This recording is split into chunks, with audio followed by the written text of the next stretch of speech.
The chair, after I've requested if we could just have some time to explore some of the things that were mentioned, and I'll definitely want to allow you to ask if there's anything in particular that you want to address with him.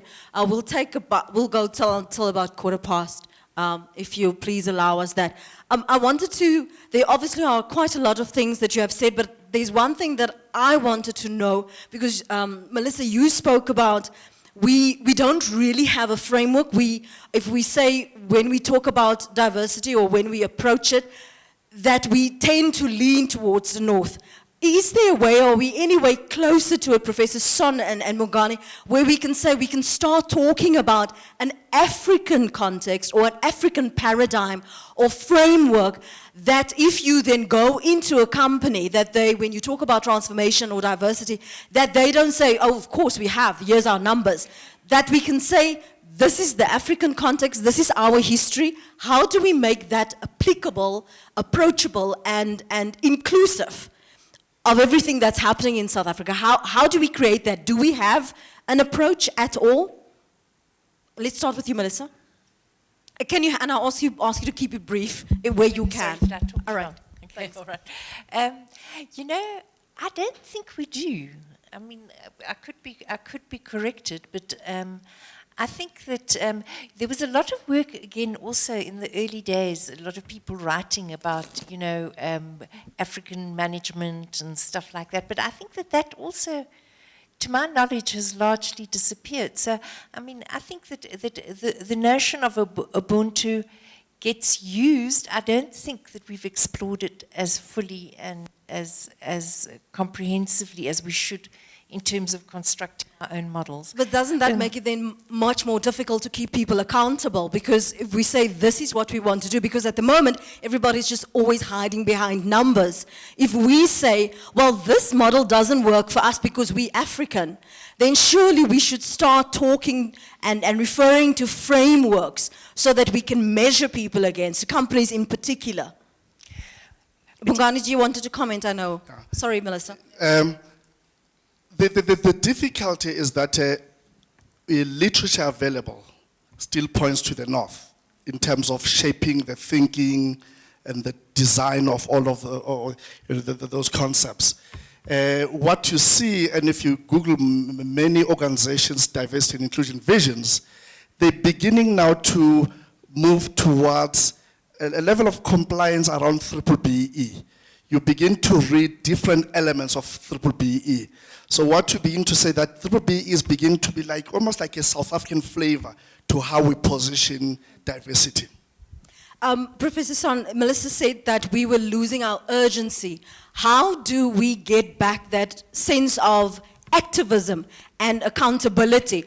I want to know, because I sometimes get the sense from my listeners and viewers that they want us to have that struggle mentality of the 80s and mobilize, and I don't get the sense that we are doing that. So how do we get that urgency back, the electricity, so that this becomes topical, that it's not placed again on the back burner?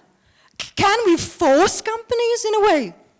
Because Melissa said, if you're the dominant and you have the power and the position, nothing is really going to move you unless there's other pressures or insistence to change your position. Can I just get an indication? All right, I'm going to come to you and ask you to, where you can, please just be brief so that we don't infringe on the time of the other panel. Just introduce yourself and make your point, and maybe if you want to be specific, say to whom it's addressed. It just makes it easier. Thank you.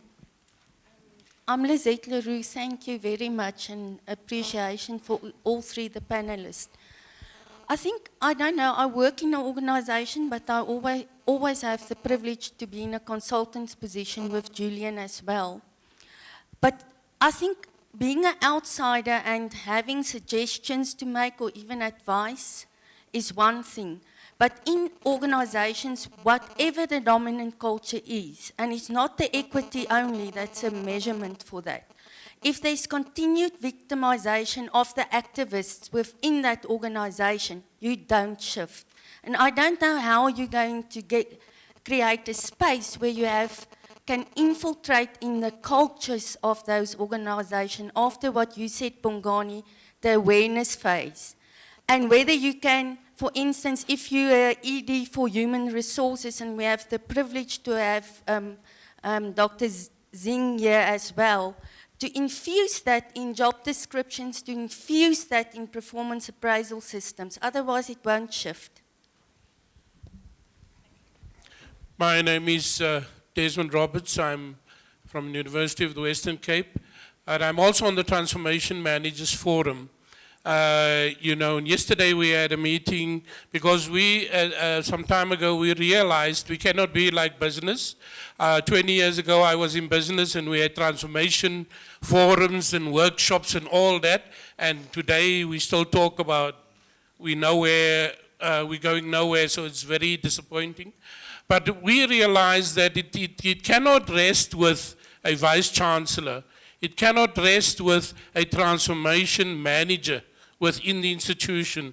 Because one of you said the pressure that these people come, that they experience when they bring the word of transformation. And therefore the ministerial committee, the oversight committee, has been established to actually assist in saying, let us develop an understanding of transformation. And the minister in 2010, Minister Blade Nzimande said, you know, that transformation now goes beyond employment equity. It includes all those other aspects that you find in the work environment. So we are very clear. In higher education, we are very clear. It's not counting the numbers. It's what's my relationship with a student that comes from another culture. The student made a very good example on two levels. He talked about the age. Those students of 20 years old and 18-year-old are lectured now by the outgoing professors. And that is a big issue and a big challenge that we have and that we need to deal with. So we are doing something in higher education. We're doing something very specific to identify, make sure that everyone understands it, but now we're developing a charter so that the oversight committee can, the minister can send the oversight committee in to say, how are you doing on this and this and this and this, so that there's tangible change, not just on the numbers, but on those other invisible things. Thank you. Thank you, Professor Roberts. I like how you also set up that conversation for later on when we talk about education and how we've transformed, if at all. And maybe just, and I know there was another comment there. I'll come to you in a second. I'll be quick. Thank you. Hello. My name is Umahira. For me, I think that the elephant in the room is global capitalism and the concomitant rampant capitalism that we see in our society. The reason I say this is because what Professor Melissa said resonates with me, because I think we, just like we have Coke Light, we have a version of you know, transformation light and democracy light in our society. Because if you, for example, if you belong to the 1%, that is the wealthy elite, and you're black, you still have access to the privileges of what was previously there only for white people. But if you, you know, belong to the 99% that don't have access to that, then things such as racism, such as sexism, and you know, gender equality just become all that more, you know, of an issue.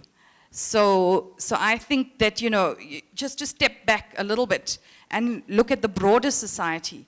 I think that we must factor something like class into the equation. Thank you very much for that. And we'll just take the last comment or question, sir. Thank you very much. I mean, Puram Kolomban is my name. My issue is that I think Bongani spoke about the heart. And I think if we are to go to the heart, we need to understand what is the stake here, all right? When Jan van Riebeeck and the British came here, they wanted to expand themselves, so that when they come here later, you know, this still feels their home. Now, that applies across the schisms. If you look at patriarchy, it's about the privilege, right? So what we are struggling with as black people in terms of how we relate in terms of race, that's what women are struggling with in terms of how they relate to men and disability and so on and so forth. But if you address that aspect of privilege, because if you think about it, you go to an university like this one and look in terms of what is its inherent culture, where does it locate? You will find that if you are not within the Western kind of culture, you know, you have to lose yourself to be here. And so we need to address that. And therefore, for us to address that, you may first of all find that the people who are here, the lecturers, for example, must be able to speak African languages as a starting point, because then we are meeting at a certain level.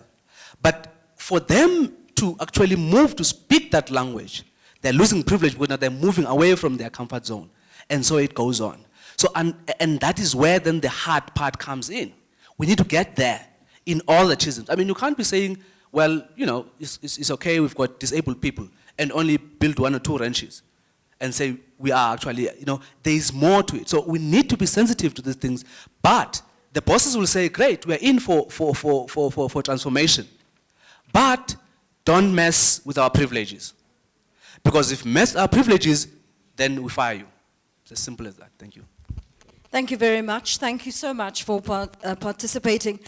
What struck Bongani and I when Melissa was talking, and we literally had an aha moment that our bodies even shifted, was when she said, we've learned to be together separately. And I think when we talk about transformation and we talk about diversity, that is something that has made us so complacent that we don't want to challenge the systems within our society, within our workplaces, because we're just so comfortable.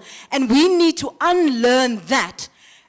Touching on what Professor Son said, so that we can start communicating. And then if it means to learn a different language, because that touches the heart of the person, and when they start trusting you, they start opening up, they start confronting their own perceptions, and then we start sharing as South Africans. So for me, what I take away from this discussion, and where I challenge myself as a journalist and someone who sets the agenda for discussion, is that we need to confront that. How have we become complacent?